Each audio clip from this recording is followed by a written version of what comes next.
wabarakatuh.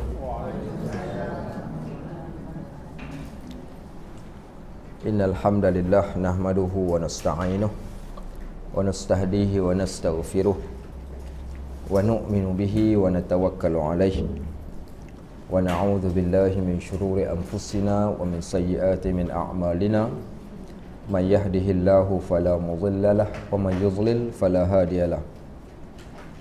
Salawatullahi wassalamuhu alaihi ala habibina al-mustafa wa ala rasulina al-karim sallallahu alaihi wasallam wa ala alihi wa sahbihi wa man tabi'ahum bi ihsanin ila yaumiddin.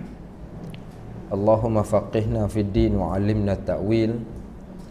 Allahumma inna nas'aluka 'ilman nafi'a wa nas'aluka rizqan tayyiba wa 'amalan mutaqabbala. Rabbana zidna ilman yanfa'una, Rabbana yassir wa la tu'assir wa tammim bil khair walhamdulillahi rabbil alamin. Wa ba'd. Muslimin dan muslimat rahimakumullah, para talibul ilm ataupun para as-salikin, kita ni boleh dinamakan tuan-tuan yang hadir ke majlis ilmu ni, yang belajar kitab Riyadhus Shalihin ni, boleh dipanggil dengan panggilan as-salikin. Apa maksud as-salikin? Orang-orang yang sedang berjalan dan orang-orang yang sedang mencari, iaitu jalan-jalan ke akhirat yang kita sedang tempuh. As-salikin bertepatan dengan hadis Nabi SAW, man salaka tariqan yaltamithu fihi ilman sahhalallahu lahu tariqan ilal jannah. Siapa yang menempuh satu jalan, yang dia sedang berjalan ni, dia duk cari jalan, apa sahaja jalan, yang iaitu man salaka tariqan, tujuan untuk dapatkan ilmu. Kat mana saja dia dengar tempat ada orang belajar ilmu tentang ilmu akhirat, dia akan pergi cari. Orang yang macam ni, kata Nabi SAW, sahhalallahu lahu tariqan ilal jannah. Allah nanti akan mempermudahkan jalan bagi dia ke syurga. Jalan menuntut ilmu, salah satu jalan yang memudahkan kita untuk ke syurga. Baik juga orang yang duduk di dalam majlis ilmu ini, fa innal malaikata, sesungguhnya para malaikat, la taba'u ajnihatiha, akan meletakkan sayapnya, li talibin ilmin, kepada orang yang menuntut ilmu. Maksud malaikat letakkan sayap ni, malaikat ni kerja dia berjalan merata tempat dengan tugasan yang diberikan. Tapi bila dia tengok ada majlis ilmu, dia hormat. Malaikat pun tahu menghormati majlis ilmu, maka mereka akan datang menghampiri majlis tersebut. Itu maksud diletakkan sayapnya. Ridwan fi ma yasna'. Kenapa? Kerana dia kasih, sukanya dia pada perbuatan yang dilakukan oleh para penuntut ilmu. Sebab itu para salafun salih, mereka menjadikan salah satu amalan yang wajib pada kehidupan mereka, salah satunya adalah menuntut ilmu. Alhamdulillah, Allah izinkan kita dapat sambung kembali kuliah kita yang kita bercuti bulan 12 yang lalu untuk berikan laluan pada kajian kitab-kitab turas yang dibawa oleh yang berbahagia Ustaz Nizam kita. Alhamdulillah, sekira tuan-tuan dah khatam banyak kitab, alhamdulillah. Dan pagi ini kita sambung balik pengajian kitab Riyadhus Shalihin yang tertangguh. Kita akan masuk pada tajuk yang baru, iaitu tajuk berkaitan tentang tawakal. Ke hadis tu belum baca lagi? Belum lagi baca? Okey, kita baca hadis tu, kemudian kita akan masuk tajuk berkaitan tentang tawakal. Saya pagi ni suara pun tak apa nak kuat. Mula-mula ingat rasa dah kuat dah, tapi hari ni rasa satu macam, rasa macam nak demam. Tapi bila dapat mikrofon, hilang sekejap. Balik kat rumah dah jadi balik. Sebab tu saya demam-demam pun, semalam pun pergi ceramah juga. Baik, tujuannya supaya kita tak layan sangat, dan mudah-mudahan walaupun dalam keadaan kita katakan kita tak boleh buat semua, maka jangan ditinggalkan semua. Baik, hari itu kita sampai pada muka surat yang ke-18 daripada kitab Riyadhus Shalihin. Kita sampai pada satu hadis yang kita akan baca pada pagi ini. Hadis kisah seorang sahabat. Nama sahabat ni Muaz bin Jabal. Nama sahabat ni apa dia nama dia? Muaz radhiyallahu an ataupun Muaz bin Jabal. Muaz bin Jabal ni bukan calang-calang orang. Muaz ni dia bukan sahabat yang biasa, tetapi Muaz bin Jabal sahabat yang luar biasa. Luar biasa Muaz ini adalah pada kesungguhan dia menuntut ilmu. Kita ambil semangat daripada semangat Muaz ni untuk menuntut ilmu, kerana Muaz ni kat mana tempat dia boleh dapat kebaikan daripada Nabi, dia akan buat. Banyak hadis-hadis yang direkodkan datang daripada Muaz bin Jabal. Baik. Yang kedua, Muaz bin Jabal radhiyallahu anhu di antara sahabat yang Nabi SAW zahirkan perasaan kasih dan sayang pada dia. Baik, siapa sahabat yang Nabi zahirkan? Semua sahabat Nabi sayang, tapi yang dizahirkan dengan perkataan. Abu Bakar ataupun 4 orang khalifah ni sudah pastilah. Tapi di sana ada di kalangan para sahabat yang lain yang Nabi SAW sayang sungguh-sungguh dekat mereka ni, sehingga kan dizahirkan dengan perkataan.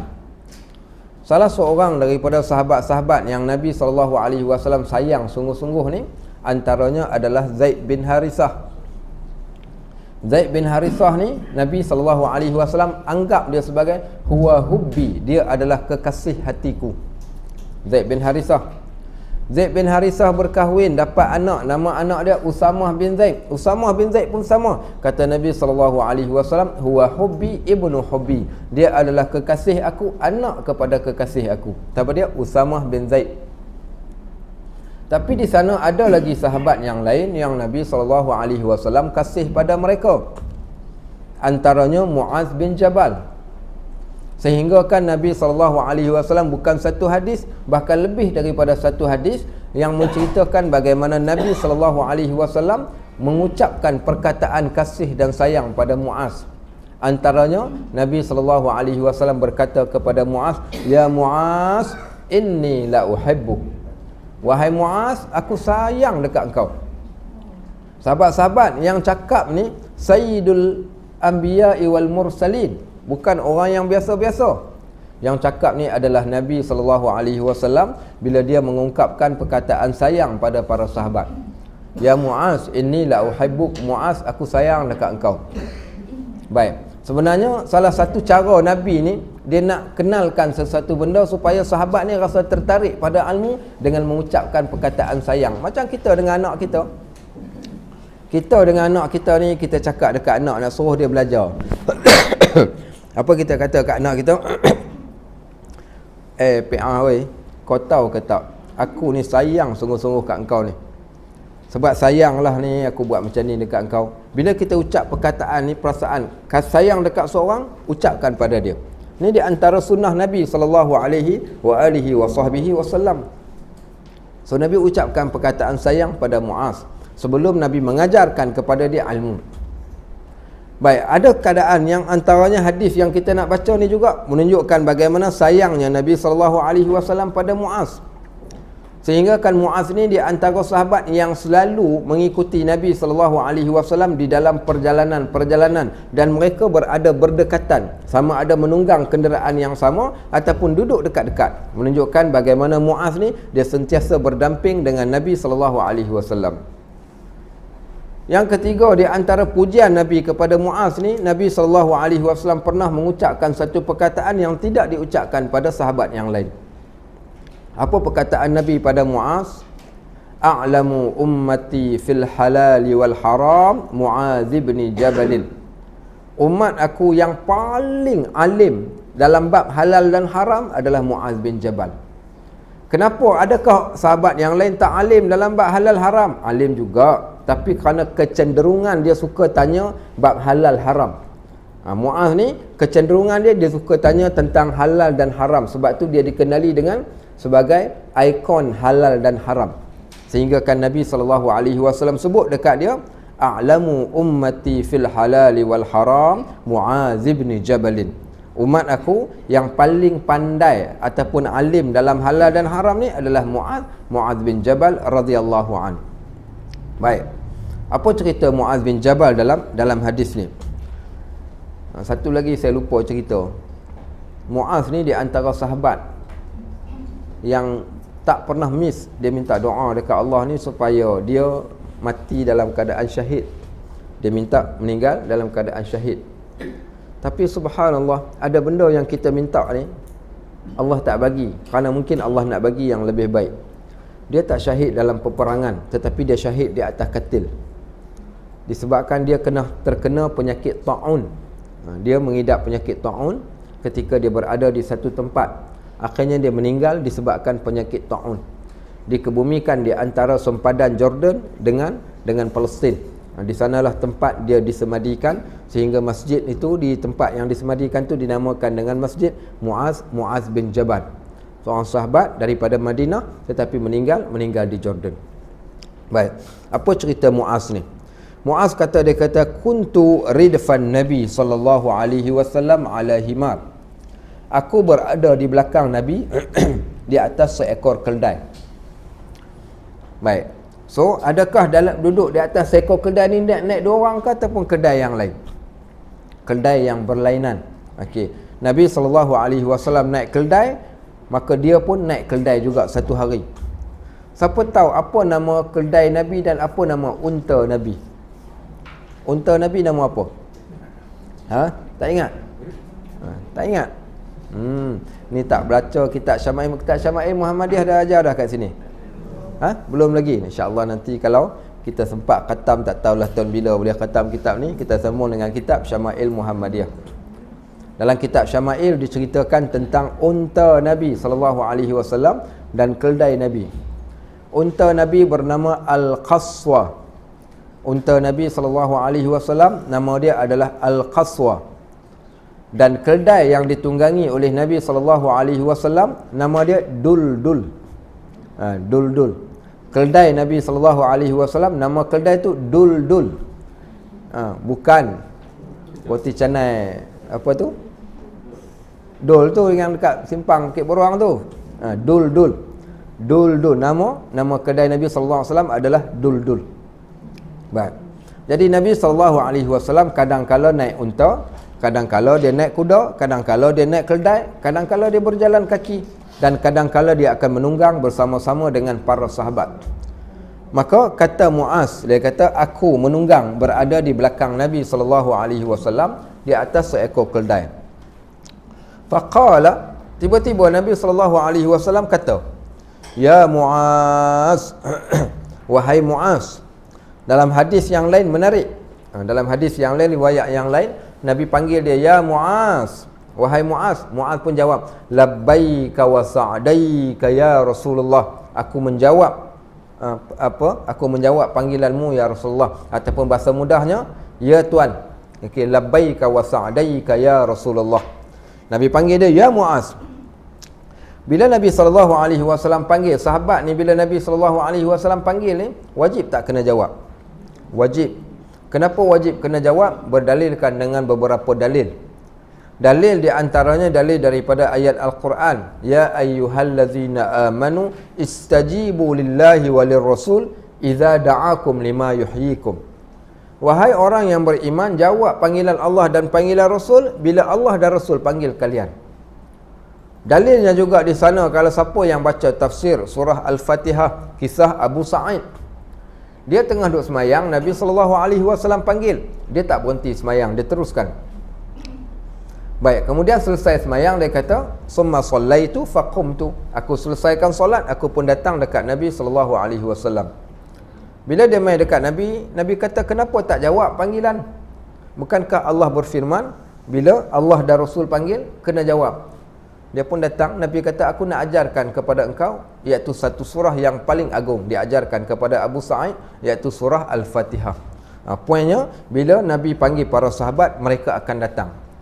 Di antaranya cara mereka datang tu, dengan cara datang tu dengan menundukkan kepala di hadapan Nabi SAW. Maksudnya dalam keadaan ditundukkan mukanya ke bawah.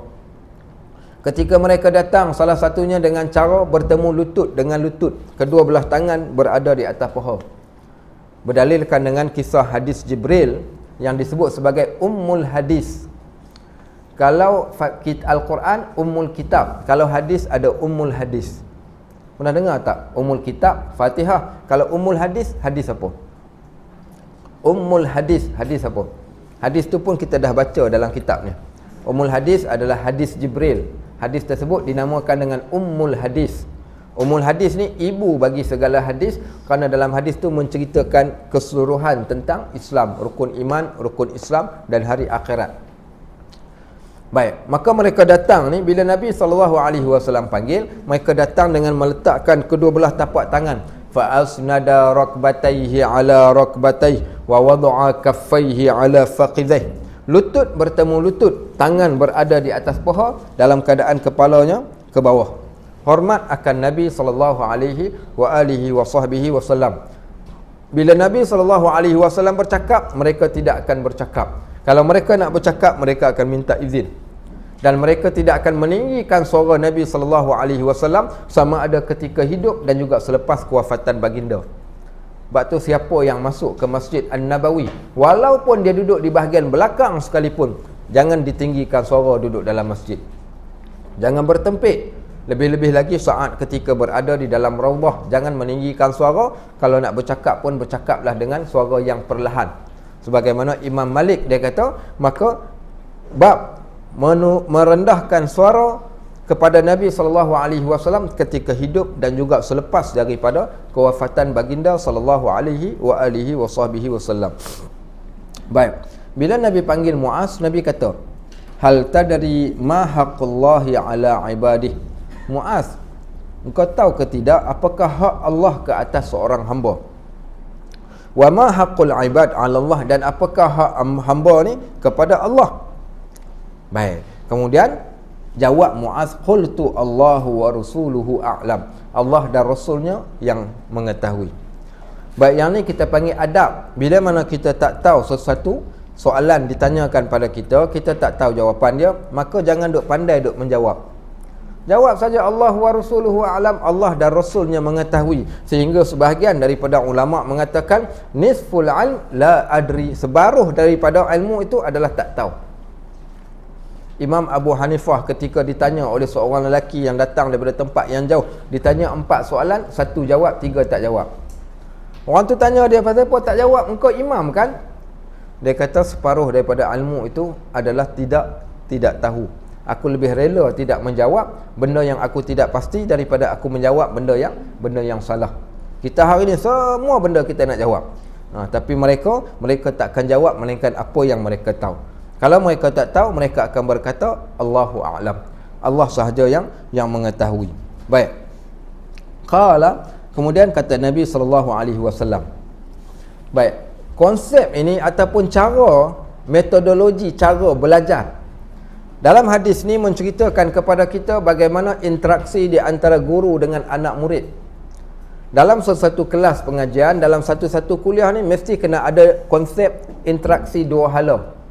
Yang pertama, guru mengajar dan murid yang belajar. Pada waktu yang sama ada soalan dan jawapan. Tanpa soalan dan jawapan ni, maka kelas tersebut bukanlah satu kelas yang baik. Kerana Nabi SAW dia takkan bercakap seorang dia ni, melainkan dia akan suka bertanya kepada para sahabat. Apa tujuan bertanya soalan ni? Supaya nak membukakan minda kita, supaya kita fokus pada tajuk yang sedang dibincangkan. Kalau tak tanya, kita tak ambil perhatian. Maka sebab itu ditanya soalan. Tanya tadi tujuannya supaya kita nak membuka minda kita tu untuk bersedia menerima ilmu yang bakal diberikan pada waktu tersebut. Pasal tu Nabi tanya soalan.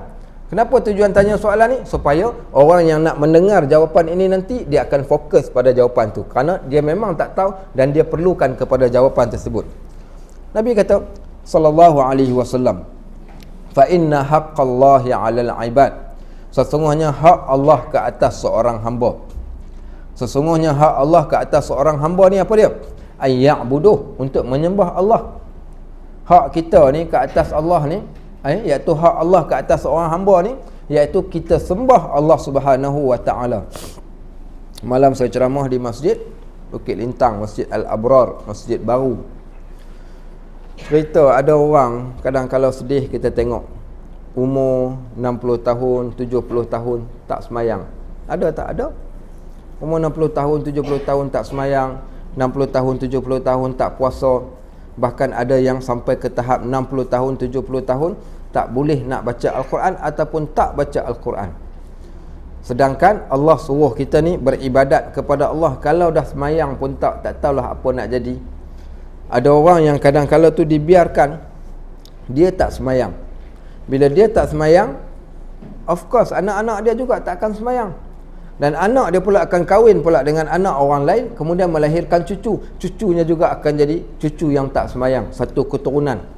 Sepatutnya kita bila kita berkahwin ni, bila kita jadi hamba Allah ni, kita ada zuriat kita dan kita ada keturunan kita ni. Kita nak bawa masuk keturunan kita semua kat dalam syurga. Tapi peliknya bila ada orang yang dia tidak beribadat pada Allah ni, seumpama dia tak kisah pun ke akhirat tu macam mana, syurga-syurgalah, kalau neraka pun nerakalah. Ada orang yang sampai macam tu.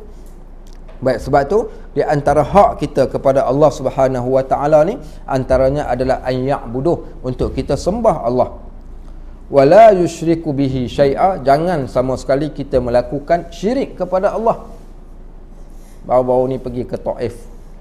Waktu duduk dekat Taif ni, jadi saya tengah duduk ceritakan tentang Ibnu Abbas dekat para jemaah ni, jemaah ramai pakai mic. Waktu terperasan ada satu jemaah daripada satu negara. Dia orang pun duduk juga dekat dinding tu. Dalam dinding Masjid Ibnu Abbas ni ada dua jasad. Satu jasad Syekh Daud Fatani. Jasad yang kedua tuan-tuan tahu tak dalam tu ada jasad Syekh Daud Fatani kat tempat makam Ibnu Abbas tu. Qil sebahagiannya mengatakan di situlah tempat dikebumikan Syekh Daud Fatani. Pada waktu yang sama di situ juga ada jasad ataupun makam Ibnu Abbas radhiyallahu anhuma. Tak apalah, adab kita bila pergi ke kubur ni kita berdoa kepada si mati, Allahumma ighfir lahu warhamhu wa'afihi wa'fu anhu. Kalau dia orang yang baik, ya Allah kumpulkanlah kami semua ni kat dalam syurga, dan doa-doa yang sebegitu. Bukan dengan cara pergi dekat situ apa dia orang buat, dia orang pergi duk gosok dinding. Duk gosok, letak tangan kedua belah tangan dekat situ. Kemudian apa dia duk merepek kita pun tak tahu. Sambil ada sebahagian daripada dia orang ni duduk bernasyid dengan nasyid yang pelbagai. Saya pun tengok macam tu, saya kata tak tegur, nak tegur, tak tegur, nak tegur, tak tegur. Akhirnya saya pun pergi tegur. Saya kata, Tuan Haji minta maaf. Saya kata tak boleh, ini bukan cara yang betul ketika mana kita datang ke kubur. Yang pertama, tuan pegang dekat dinding ni. Apa yang ada kat dinding ni? Apa tujuan tuan pergi pegang dekat dinding? Apakah dinding ni boleh memberi bekas dekat kita? Termasuklah dengan jasad orang yang berada kat dalam kubur tu tadi pun, dia tak boleh memberikan bekas sedikit pun kepada kita. Tidak manfaat, tidak juga kemudaratan kepada kita. Kalau nak pohon sesuatu benda, pohonlah kepada Allah. Sama ketika mana seorang tadi ni dia masuk kat dalam raudhah. Dia masuk dalam raudhah, bila dia nak berdoa dia menghadap ke arah kubur Nabi sallallahu alaihi wasallam. Kita bukan minta dekat Nabi sallallahu alaihi wasallam, bahkan kita minta kepada Allah. Ada orang ketika mana dia tak boleh masuk dalam raudhah, dia keluar daripada masjid, dia membelakangkan kiblat dan dia menghadap ke arah masjid. Kemudian dia pun berdoa dengan mengangkat tangan. Tak, salah juga. Mengangkat tangan berdoa, kiblat bagi orang berdoa adalah yang pertama kiblat, yang keduanya adalah angkat tangan ke langit. Bukan dengan cara menghadap ke arah kubur tersebut. Itu di antara adab ketika mana berdoa. Takut apa? Takut kita terjebak dalam perkara-perkara yang menjuruskan kita kepada syirik. So, di antara hak Allah ke atas seorang hamba ni, yang pertama kita kena sembah Allah, yang kedua jangan sama sekali kita menyekutukan Allah Subhanahu Wa Taala dengan segala sesuatu. Wa haqqal ibad 'ala Allah, dan hak seorang hamba pula kepada Allah Subhanahu Wa Taala. Haqqul ibad 'ala Allah ni, hak seorang hamba kepada Allah, maknanya kalau seorang hamba tadi buat macam tu, apa yang Allah boleh buat pada dia? Maka kata Nabi SAW, alla yu'azziba man la yushriku bihi syai'a. Maka hak Allah ke atas seorang hamba ni, dia tidak akan mengazab mana-mana manusia yang tidak sama sekali melakukan syirik pada Allah. Ada Al-Quran tak? Mari sekejap Quran. Kalau tuan-tuan ada Al-Quran, tuan-tuan boleh buka surah An-Nisa. Saya nak tunjukkan kepada tuan-tuan tentang surah An-Nisa ni. Dan dalam surah An-Nisa ada 5 ayat Okey, 5 ayat yang menenangkan. Saya kira saya pernah cerita dah dahulu, tak apa kita sebut. Kita nak ambil satu ayat sebagai satu contoh. Buat main sekejap, tak apa, ayat tak ada terjemahan pun tak apa. Ambil Al-Quran sekejap. Baik, dalam surah An-Nisa kata Ibnu Mas'ud, dalam surah An-Nisa ni dia kata ada ayat yang menenangkan aku. Bila aku baca ayat ni, aku rasa seronok sangat-sangat dengan ayat ni. Ayat yang menenangkan kami para sahabat. Okey, surah An-Nisa ayat ke berapa? Okey, tengok ayat yang ke ayat yang ke 116. Okey, ayat yang ke 116. Kata Ibnu Mas'ud, bila aku baca ayat ni tenang sangat jiwa aku. Apa Allah kata? Ayat yang ke 116 ni, innallaha la yaghfiru an yushraka bihi wa yaghfiru ma duna dzalika liman yasha. Allah kata ayat ni, kata Allah ni, Allah tak akan ampunkan orang yang buat syirik pada Allah melainkan dengan taubat sungguh-sungguh. Allah tak akan ampunkan kalau dia mati dalam syirik, minta maaf, dia confirm masuk neraka. Kalau orang yang buat syirik pada Allah ni, ayat 116. Wa yaghfiru ma duna dzalika liman yasha. Tapi Allah pasti akan ampunkan dosa orang yang tak syirik ni. Kalau dia meninggal sekalipun, Allah akan ampunkan dosa dia bila dia tak pernah syirik. Sebab tu besar kesan syirik kepada Allah ni. Siapa yang tak syirik ni, walaupun dia ada dosa yang lain, pasti Allah akan ampunkan dosa dia. Maka Ibnu Mas'ud kata ayat ni memang menenangkan aku, pasal Allah bagi jaminan dekat kita. Apa jaminan Allah? Kalau engkau tak syirik, semua dosa engkau kami akan ampunkan, dengan syarat jangan syirik. Itu satu ayat. Saya tunjuk lagi ayat yang lain. Okey, di antaranya okey, ayat yang ke 110. Ayat yang ke 110. Tengok ayat yang ke 110. Ayat ke 110 ni ayat jaminan Allah bagi. Okey, wa may ya'mal su'an aw yadhlim nafsah. Okey, siapa yang buat jahat ataupun zalim pada diri, maksudnya buat dosa lah. Thumma yastaghfirillah, kemudian dia memohon ampun pada Allah, yajidillaha ghafurar rahim, dia akan dapati Allah Maha Pengampun lagi Maha Pengasihani. Allah pasti akan ampun. Takkah ayat ni menenangkan kita? Kalau kita buat dosa, buat salah apa sekalipun, tapi tanpa syirik, Allah pasti akan ampunkan. Kata Ibnu Mas'ud, ayat ni menenangkan aku. Ayat ni ayat yang amat menenangkan aku. Tengok lagi ayat yang lain. Okey, ayat yang lain saya bagi satu contoh. Okey, ayat yang ke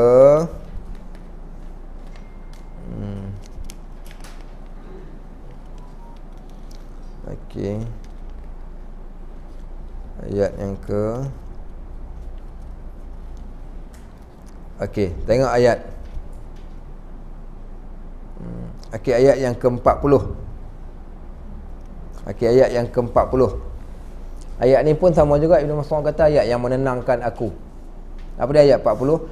Innallaha la yazlimu mithqala dzarrah.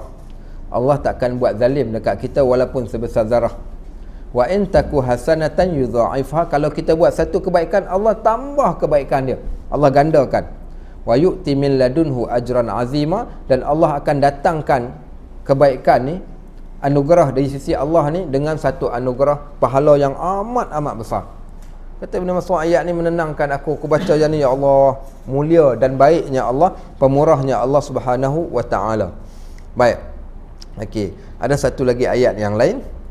Okey, tengok ayat yang ke-48, kena dengan tajuk yang kita sedang bincangkan. Ayat 48 surah An-Nisa. Ayat ini juga kata Ibnu Mas'ud, ayat yang menenangkan kami para sahabat. Kami baca ayat ni, kami akan jadi seronok. Pasal apa jadi seronok? Pasal ayat ni cerita tentang syirik. Kerana kami tak syirik pada Allah. Bila kami tak syirik, kami mendapat satu jaminan yang paling besar, satu waranti ataupun garanti daripada Allah ni untuk tidak dimasukkan dalam neraka. Contoh ayat 47 ni, apa Allah kata? Ya ayyuhallazina asri. Ayat yang ke 48, sorry. Innallaha la yaghfiru an yushraka bihi wa yaghfiru ma duna dzalika liman yasha. Sesungguhnya Allah takkan ampunkan orang yang buat syirik dengannya, dan Allah akan ampunkan yang lain daripada tu. Maksudnya kalau kita buat ada dosa-dosa yang lain, pasti Allah akan ampunkan, cuma jangan syirik saja. Wa man yusyrik billah faqad iftara isman azima. Siapa yang syirik pada Allah, sesungguhnya dia telah mengadakan satu dosa yang amat besar. Okey, baik. So poinnya, selagi mana kita tak syirik, jangan sama sekali terjebak dalam bab perkara berkaitan dengan syirik ni. Kerana syirik ni asbab dosa kita takkan terampun. Dan kalau kita tak melakukan yang syirik ni, jangan risau, kerana kita dapat satu jaminan yang dosa kita ni akan diampunkan oleh Allah Subhanahu wa taala. Baik, sambung balik. Baik, kemudian dia kata lagi, faqultu, selepas Nabi sallallahu alaihi wasallam sebut okey, 4 perkara Nabi sallallahu alaihi wasallam kata, iaitu hak Allah kepada hamba dan hak hamba kepada Allah ni. Hak kita kepada Allah, kita beribadat dan jangan syirik. Hak Allah kepada kita ni, Allah takkan azab orang yang tidak melakukan syirik. Selagi mana engkau tak syirik, insya-Allah Allah akan ampunkan dosa engkau dan Allah takkan azab engkau. Akhirnya faqultu ya Rasulullah. Muaz ni orang yang cerdik. Bila dia cerdik, dia pun kata, ya Rasulullah, wahai Rasulullah, afala ubashirunna, boleh tak aku nak ceritakan cerita ini, aku nak viralkan pada orang? Boleh tak ya Rasulullah, aku nak kabarkan hal ini kepada mereka? Aku nak viralkan apa yang kau sampaikan, ceritakan pada aku ni, aku nak viralkan. Qala, Nabi SAW kata, la tubashirhum, jangan duk pi cerita, jangan viralkan. Baik, kenapa jangan viralkan? Fayattakilu, kerana aku takut mereka hanya akan bergantung harap kepada rahmat Allah dan tidak beramal. Menariknya hadis ni. Okey, sekarang kita dah selesai dah. Okey, saya akan ceritakan secara umum, kemudian saya nak tanya tuan-tuan dengan soalan. Hampa jaga. Okey, baik. Okey, baik. So, apa dia cerita dia? Cerita dia Nabi SAW dengan Muaz. Jalan dengan Muaz. Nabi tanya Muaz, wahai Muaz, tahu tak apa hak Allah ke atas seorang hamba? Dan apa hak hamba kepada Allah? Muaz jawab tak tahu. Kemudian Nabi pun cerita, di antara hak Allah ke atas hamba ni, hak kita kepada Allah ni, apa dia? Iaitu hendaklah kita beribadat pada Allah, jangan syirik. Hak Allah pula ke atas kita, bila mana seorang hamba ni beribadat pada Allah, dia tak syirik, Allah takkan azab dia. Maksudnya dia akan dimasukkan dalam syurga lah. Jadi apa kata Muaz ni? Muaz ni seronoklah bila dengar macam tu, kerana jaminan yang diberikan oleh Nabi. Dia pun tanya, boleh tak aku nak viralkan, nak ceritakan pada orang? Nabi kata jangan viralkan pada orang, sebab aku takut mereka hanya akan bergantung harap pada Allah, mereka akan bertawakal sahaja tanpa beramal. Okey, baik. Siapa faham apa yang kita telah baca dalam hadis ni? Hadis ni cerita buat apa? Kenapa Nabi larang? Okey, kenapa Nabi SAW larang Muaz ni daripada menceritakan kepada orang? Tapi last kali Muaz cerita juga. Diceritakan dalam riwayat yang lain ni, Muaz ni sebelum dia wafat. Menariknya kisah Muaz ni, hadis ni satu kisah yang panjang. Sebelum dia wafat ni, Muaz waktu dia sedang berada di ambang kematian dia telah diziarahi oleh seorang sahabat bernama Anas bin Malik. Waktu Anas bin Malik pergi ziarah dia ni, dia cerita dekat Anas, dia kata, Anas, aku ada satu benda yang aku pendam, kerana Nabi tak benarkan aku cerita. Tapi hari ni aku nak cerita juga kepada engkau, supaya aku tidak ditulis sebagai orang yang menyembunyikan ilmu. Aku ceritakan pada engkau, maka diceritakan tentang hadis tersebut. Ada hadis yang hampir mirip sama dengan hadis yang kita baca ni. Nabi panggil dia dekat atas keldai, dia jawab. Kemudian hadis Nabi kata, siapa yang sebut la ilaha illallah, dia masuk syurga. Dia tanya Nabi, ya Rasulullah, boleh tak aku nak ceritakan dekat orang lain? Nabi kata jangan cerita. Tapi sebelum dia wafat, dia cerita juga. Apa tujuan dia cerita? Dia tak nak sembunyikan ilmu. Kenapa dia ceritakan dekat Anas? Kerana dia tahu Anas bukan orang yang biasa-biasa, tapi Anas orang yang cerdik. Dia tahu menilai ilmu ini berdasarkan pada neraca dia. Baik, kalau kita baca daripada perenggan pertama hadis ni, nampak macam senang saja. Beribadat pada Allah, tak syirik, kita akan selamat. Allah tak akan azabkan kita. Bagi orang yang biasa mungkin dia anggap macam tu, tapi dia ada nilaian dia ada neraca dia yang tertentu. Oh, kalau macam tu tak payah solat lah, tak payah puasa dah, cukup jangan syirikkan pada Allah sahaja. kita pasti tak akan diazab. Sebab tu tak boleh diviralkan terus tanpa diterangkan. So Nabi SAW kenapa tak detailkan kepada Muaz? Kerana dia tahu Muaz orang yang cerdik. Sebab tu berbeza mengajar kepada orang yang kita katakan dah ada basic asas dengan orang yang tidak ada asas. Baik, kalau tuan-tuan contohnya faham bahasa Arab, pagi ni kita nak baca kitab Riyadhus Salihin, saya tak akan mengambil masa yang panjang. Ke surat berapa? Ke surat 18. Haji baca. A'udzubillahi samii'un 'alim minasyaitonir rajim. Bismillahirrahmanirrahim. An Mu'adz bin Jabal radhiyallahu an kuntu ridfan Nabi sallallahu alaihi wasallam ala himar faqala ya Mu'adz hal tadri ma haqqullahi ala ibadihi wa ma haqqul ibadi ala Allah qultu Allah wa rasuluhu a'lam qala fa inna haqqallahi ala al-ibad an ya'buduhu wa la yushriku bihi shay'a wa haqqul ibadi ala Allah an la yu'adziba man la yushriku bihi shay'a fa qultu ya Rasulullah afala ubashshirun nas qala la tubashshirhum fayattakilu. Ada soalan? Tak ada. Okey, next hadis yang seterusnya. Macam itulah kami baca kitab Riyadhus Salihin tiap-tiap hari lepas asar di bilik pensyarah kami Syekh Muhammad Sa'id Hawa. Ketika kami belajar di Jordan dahulu, tiap-tiap hari, setiap kali lepas asar ni baca berapa banyak? Kadang-kadang sampai 20 hadis. So dalam tempoh beberapa bulan kita dah khatam. Kenapa dia tak cerita macam yang kita cerita hari ni? Kerana dia tahu kita akan dapat. Kerana kita dah ada basic, so tak perlu untuk nak diceritakan panjang. Baca saja hadis ni kita tahu. Sebenarnya tidak semudah itu. Tidak hanya tidak melakukan syirik, kemudian kita tidak akan diazab, tidak. Ada lagi tuntutan yang lain. Solatnya, puasanya, zakatnya, hajinya. Cuma Nabi takut kalau sekiranya Muaz pergi ceritakan sebagaimana lafaz yang dia dapat kepada orang awam yang tak faham, dia hanya akan berkata, aku tak syirik Allah, aku percaya Allah tu satu. Kemudian apa berlaku? Pasti dia tak akan diazab. Maka tidak semudah itu. Sebab tu Nabi larang dia daripada menceritakan, melainkan diceritakan dengan terjemahannya ataupun dengan tafsirannya supaya mereka akan faham dan mereka tidak akan bertawakal. Baik. So macam mana ni hari ni hadis ini dah pun dibincangkan. Okey, tak ada masalah. Sebab itulah selepas habis baca hadis ni, kita akan baca pula tajuk tentang tawakal. Supaya kita tidak salah faham apakah yang dinamakan dengan tawakal tu tadi. Kisah seorang sahabat Nabi radhiyallahu an. Dia datang, dia bawa unta, dia nak jumpa Nabi ni. Tinggal unta dia dekat tepi jalan, dia terus datang. Orang kata, tak ikat unta. Allah, tak apa, Allah ada, Allah akan jaga. Maka kata Nabi SAW, ikat unta engkau dan bertawakallah pada Allah. Baik, maksudnya, ikhtiar dan tawakal perlu ada bersama.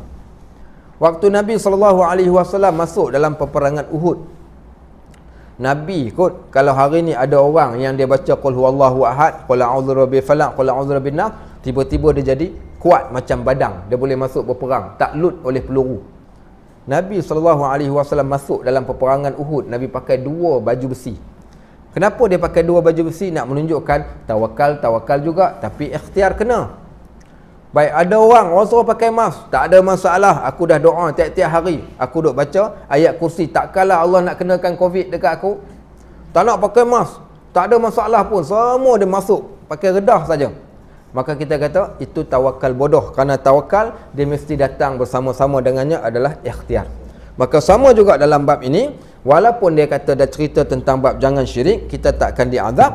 Maka pada waktu yang sama, Islam bukanlah hanya sekadar itu. Sebenarnya Islam teramat luas. Sama juga dengan hadis, siapa ucap la ilaha illallah masuk syurga. Tidak, Ibnu Mas'ud kata la ilaha illallah tu anak kunci syurga. Anak kunci syurga. Okey, la ilaha illallah anak kunci syurga. Dan nak masuk syurga, adakah hanya dengan anak kunci boleh masuk? Tak. Kerana anak kunci memerlukan gigi kunci. Apa dia gigi kunci? Amalan tadi tu adalah merupakan gigi kunci. Ada anak kunci, gigi kuncinya tepat dengan pembuka pintunya, baru boleh masuk. Kalau kita ada kunci pun tak sama gigi kunci dengan pintu, sudah pasti takkan boleh masuk. Maka itulah yang dimaksudkan. So Nabi SAW larang Muaz ceritakan pada orang awam, takut mereka akan bertawakal sahaja tanpa ikhtiar. Dan sebab tu lepas daripada tajuk ni, kita akan masuk tajuk tentang tawakal. Kita nak faham apakah erti tawakal yang sebenar, supaya kita tak salah anggap dengan konsep tawakal. Adakah tawakal itu menyerahkan bulat-bulat kepada Allah Subhanahu wa taala? Baik, ada apa soalan nak tanya? Kalau ada soalan lah. Ada soalan nak tanya? Ya.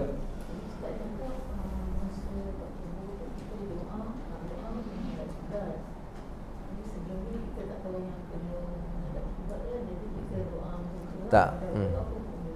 Okey, tak tahu tak apalah, hukum tak tahu. Okey, kalau kita dah tahu, lepas ni elakkan daripada kita iaitu membelakangkan kiblat ketika berdoa, terutama ketika kita pergi ziarah lah, ziarah Raudhah.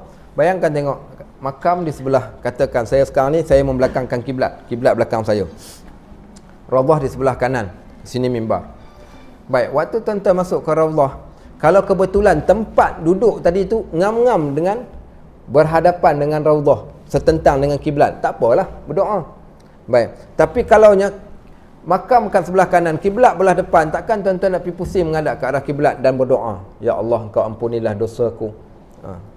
Tak layak lah, tak sepatutnya. Sebab tu berdoa menghadap ke arah kiblat daripada menghadap ke arah kubur tu tadi. Baik, contoh ketika kita pergi ziarah makam Nabi SAW, pada ziarah tadi tu kita mengucapkan salam. Salam tak apalah, Assalamualaikum ya Rasulullah, at-tahiyyatul mubarakatus salawatut tayyibatu lillah, Assalamualaikum ayyuhan nabi wa rahmatullahi wa barakatuh. Yang tu tak apalah kita mengucapkan salam. Adapun yang kita katakan dalam bab berdoa tu tadi, berdoa tidak berdoa pada kubur, melainkan kebetulan kita berada setentang, itu lain cerita. Sebab tu di sana ada beberapa larangan, iaitu solat dalam keadaan menghadap ke arah kubur, melainkan kita katakan tak dapat dielakkan tempat tersebut. Contoh kita berada di kawasan kubur, itu lain ceritalah. Tapi elakkan daripada, kerana takut dia termasuk seumpama orang yang dalam bentuk sembahan lah kita katakan. Itu di antara salah satu larangan. Baik, ada soalan lain? Ya, sila aja. Kuburan yang biasa kat sini, so macam mana kita doa biasanya orang letakkan jenazah tu memang dia dah menghadap ke arah kiblat dah. So kena cari kedudukan yang betul.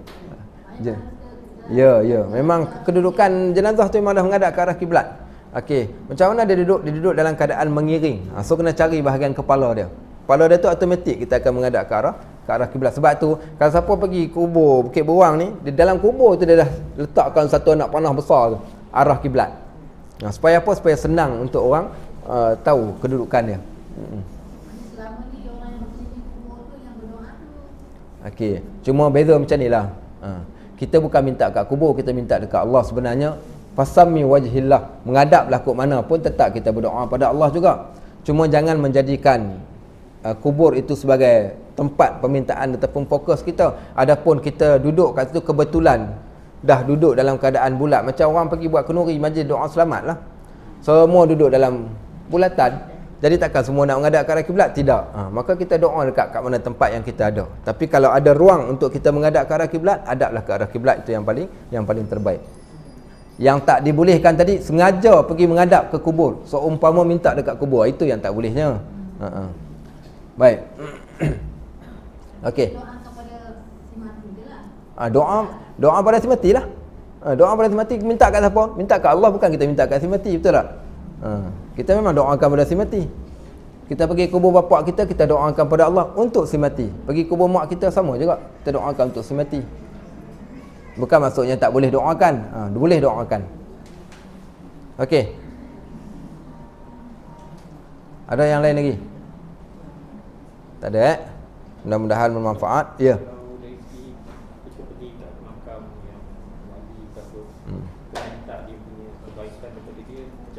Dia boleh bagi ke kebaikan pada kita? Tak asbab dengan apa ni? Dia punya kewarakan dia dengan macam kekasih Allah. Wallahu alam. Allah Subhanahu wa taala tak perlukan perantaraan. Ud'uni astajib lakum, minta aku akan perkenankan. Kenapa nak gunakan perantaraan?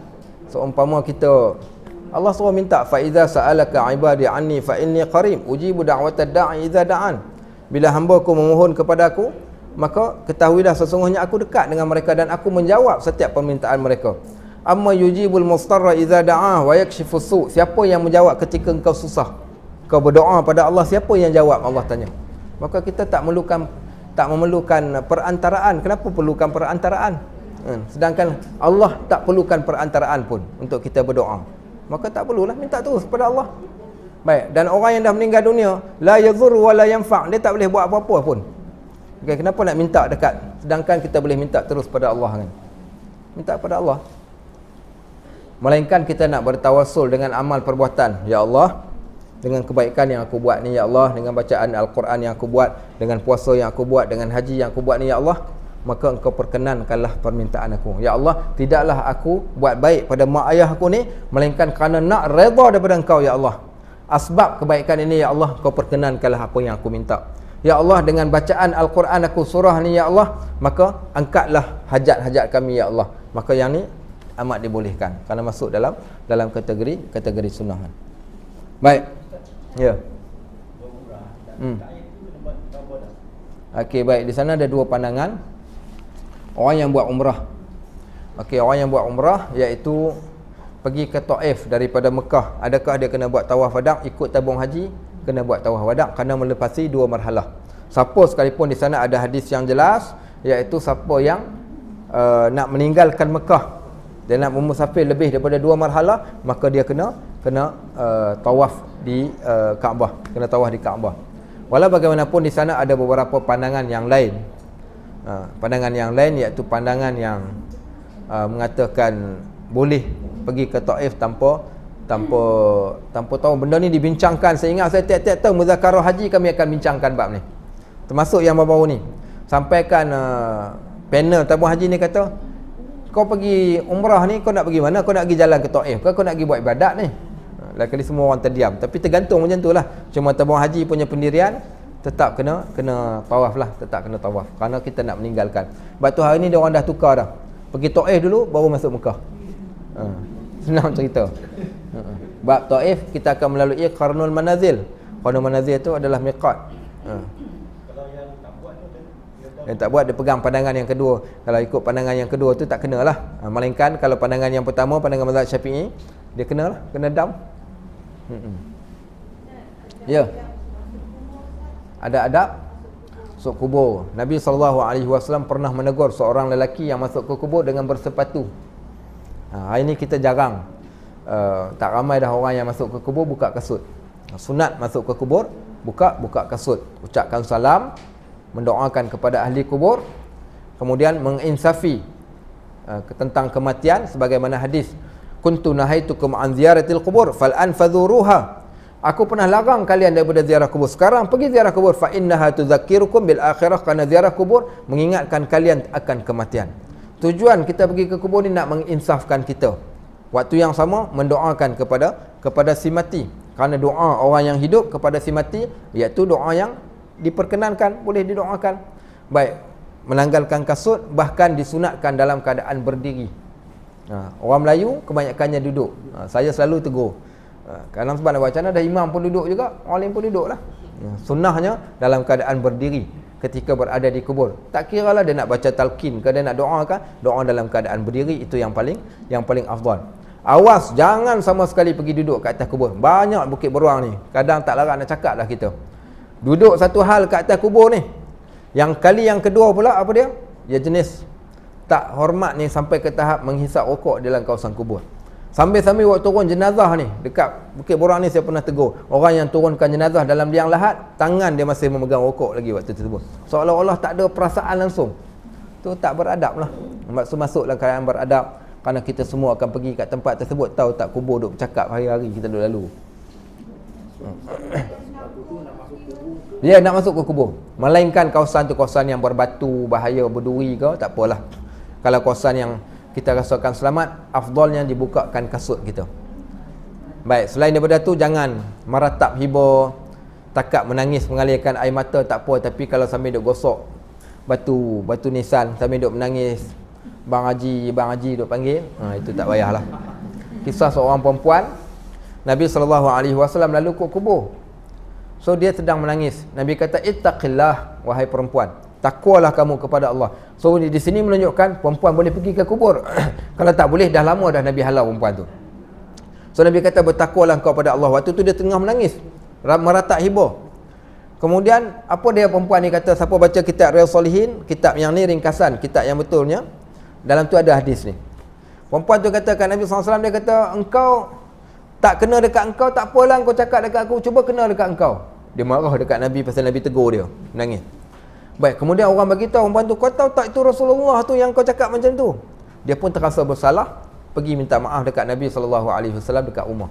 Tapi poin nak ceritakan iaitu bolehlah pergi perempuan, tak ada masalah, tapi kena menjaga adab tata susila dia lah. Kalau bagi orang lelaki sunnah, amat-amat dituntut bagi kita pergi ke kubur. Baik. Okey.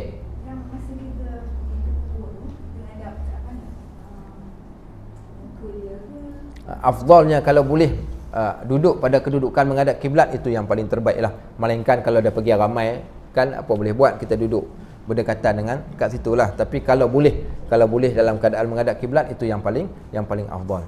Dan kalau kita tidak menghadap kiblat pun, kita berdoa pun bukan kita doa kat batu nisan, kita still juga berdoa kat Allah, bukan? Samalah juga. Cuma dalam beradab afdal dalam keadaan menghadap ke arah kiblat. Baik. Ya. Nak tanyakan sa'i dengan marwah. Adakah haluan yang lebih afdal?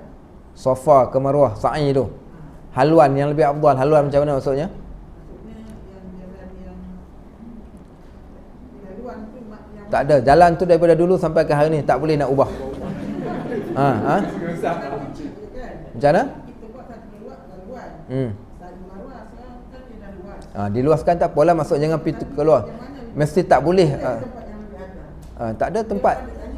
Tempat yang ada sekarang tu tempat yang afdal lah. Sama juga dengan tawaf, makin besar selagi mana duduk dalam kawasan tu. Sama juga Masjid Nabawi. Masjid Nabawi ada orang kata, saya nak duduk dalam Raudhah, tak boleh masuk Raudhah ni, rasa tak puas, dan solat di luar Raudhah tu seolah-olah solat yang tidak terbaik berbanding dengan Raudhah. Tak, walaupun dia duduk kawasan tiang belakang sekalipun, tetap dia solat dan dia akan dapat fadilat yang sama. Kadang orang kita sampai ke tahap dia rasa macam baru ni lah, ada yang rasa galak sebab tak boleh masuk Raudhah. Saya kata yang pertama, tak masuk Raudhah tu bukan bermaksud kita tak akan dapat kebaikan. Dan adakah kalau orang yang berdoa tidak berdoa di dalam Raudhah, doanya akan tertolak? Tidak juga. Kita katakan, sebab tu kita kata tidaklah menjadikan satu benda tadi tu kurang kalau sekiranya dia buat yang tidak betul-betul pada tempatnya, kerana semua tempat tersebut termasuk di dalam ruang masjid yang dibenarkan. So umpama solat lah, kalau kita boleh duduk saf pertama, itu paling terbaik. Tapi kalau duduk saf nombor 3, tidaklah menjadikan solat tadi itu tidak baik, kan? Baik.